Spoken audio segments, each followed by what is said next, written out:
Oi, gente, bom dia. Estamos aqui para mais um dia, mas antes da gente iniciar nossa aula, eu vou dar uma dica de estudo para vocês. Procure um lugar calmo, bem arejado e silencioso. Tenha sempre perto de você um estojo contendo seu lápis e borracha. Tenha sempre ao seu lado seu material didático, ou seja, seu livro de história e seu caderno. Hoje nós iremos dar continuidade ao conteúdo da semana passada, que foi sobre o Segundo Reinado Brasileiro, ok? Hoje nós iremos abordar o tema da economia, um dos temas, né? Nessa época, as excelentes condições de plantio no Vale do Paraíba alavancaram a produção e a exportação do café. Posteriormente, os cafezais se espalhariam por São Paulo. O Brasil começou a exportar mais do que a importar, e a procura pelo café era tão grande que havia necessidade de aumentar a mão de obra.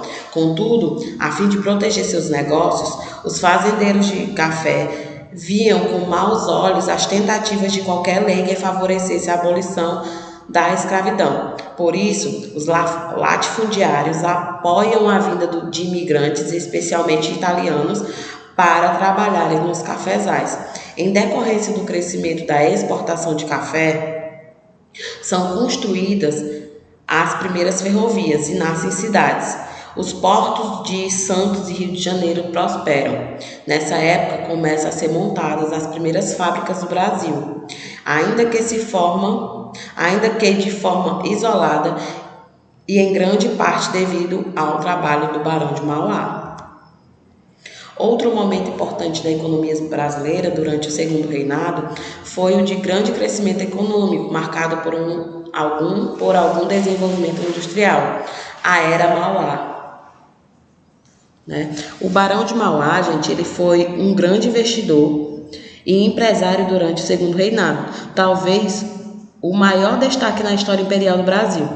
Para melhor aproveitar a industrialização brasileira, Mauá foi até a Inglaterra e aprendeu com os ingleses quais eram os produtos mais valorizados que poderiam ser comercializados, não só interno quanto externamente. Dessa forma, Mauá trouxe a indústria de velas, curtumes, né, que são estabelecimentos onde são realizadas operações de processamento do couro cru, de fundição de ferro e bronze, ok?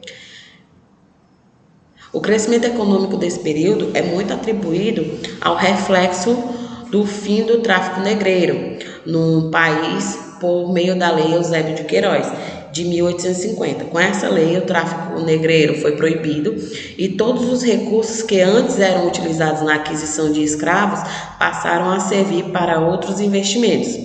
As exportações do país aumentaram e o investimento em estradas de ferro, por exemplo, aumentou bastante. Durante o Segundo Reinado, a abolição da escravatura foi um dos temas mais centrais e alvo de debates acalorados nos meios políticos.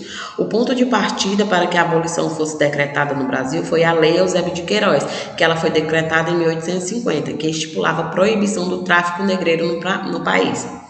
Com essa lei, a abolição era questão de tempo, uma vez que o tráfico que mantinha um elevado número de escravos no Brasil, iniciou-se aqui uma transição lenta e gradual, na qual o objetivo da elite econômica do país era postergar a abolição tanto quanto fosse possível. Durante esse período de transição, foram decretadas diversas leis, como a Lei de Terras, a Lei do Ventre Livre e a Lei dos Sexagenários.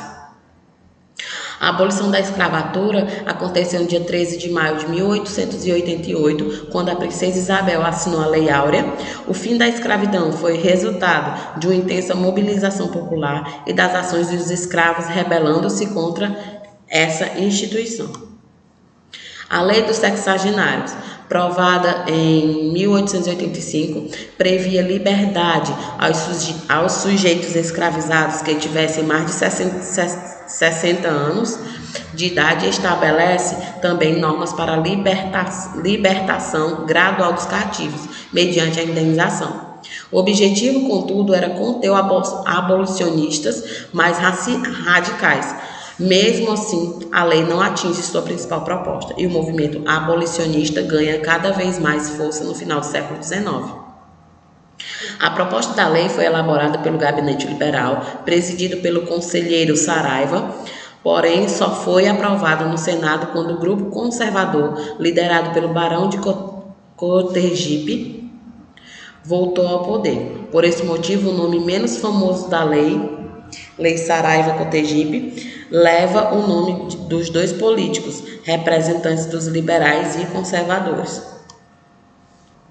A Lei do Ventre Livre, também conhecida como Lei Rio Branco, foi promulgada em 28 de setembro de 1871 e determinava que os filhos de mulheres escravizadas, nascidos a partir daquela data, ficariam livres, conforme consta no primeiro artigo. Os filhos de mulher escrava que nasceram do Império desde a data desta lei serão considerados de condição livre. Contudo, no segundo reinado, teve a Guerra do Paraguai, Um acontecimento marcado na história do segundo reinado foi a Guerra do Paraguai, conflito travado entre 1864 e 1870.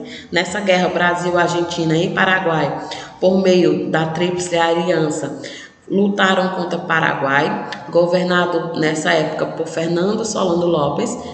O Brasil venceu esse conflito, mas suas consequências para a economia do país e para a monarquia foram ruins. O conflito foi o resultado do choque de interesses territoriais, econômicos e políticos entre as nações da Bacia Platina, Paraguai, Uruguai, Argentina e Brasil. O combate iniciou quando os paraguaios aprisionaram uma embarcação brasileira no final de 1864 e encerrou-se em 1870. Quando o ditador paraguaio foi morto na Batalha de Cerro Corá. Teve também a questão Christie, Da mesma maneira, o governo viu-se implicado na questão Christie quando houve incidentes com cidadãos britânicos em solo brasileiro. É importante lembrar que os súditos britânicos não eram julgados pelos tribunais brasileiros se cometesse algum delito no Império do Brasil. A questão Christie começou um altercado entre marinheiros e oficiais britânicos no Rio de Janeiro e pela invasão e confisco de 5 barcos no porto do Rio de Janeiro por uma fragata britânica. O governo brasileiro pediu que os responsáveis respondessem judicialmente no país e que fosse pago indenização. Diante da recusa dos britânicos, o Brasil rompeu relações diplomáticas com o Reino Unido por 2 anos. E o fim da monarquia, Ao longo do seu governo, Dom Pedro II se contrapôs com a igreja, com os militares e com a elite rural. Tudo isso foi retirando o apoio das figuras importantes do país ao trono. Alguns episódios direcionaram os acontecimentos para um golpe militar. São exemplos da exigência de que a igreja não acatasse as ordens papais, sem as mesmas ter sido aprovadas pelo imperador, no que passou a história com a questão religiosa. No entanto, foi a desvalorização dos militares e o fim da escravatura que mais incomodaram as elites e forçaram sua deposição. Os militares clamavam mais reconhecimento, aumento de salário e promoção que não eram realizadas. Tudo isso fez com que alguns oficiais aderissem aos ideais republicanos. Igualmente, a elite latifundiária não pôde suportar a ideia da abolição da escravidão. Assim, república é instituída sem participação popular, no dia 15 de novembro de 1889, pelo Marechal Deodoro da Fonseca, o qual foi o primeiro presidente do Brasil. Ok, galerinha? A nossa aula foi somente até aqui, mas se vocês quiserem rever nossas aulas, acesse nosso site www.escolapequenospasso.com.br. Lá vocês terão acesso a todo o nosso conteúdo e não esqueça de acessar a nossa agenda eletrônica. Lá vocês terão todo acesso às atividades diárias de vocês. Eu desejo a vocês um bom dia de estudos e até a próxima aula.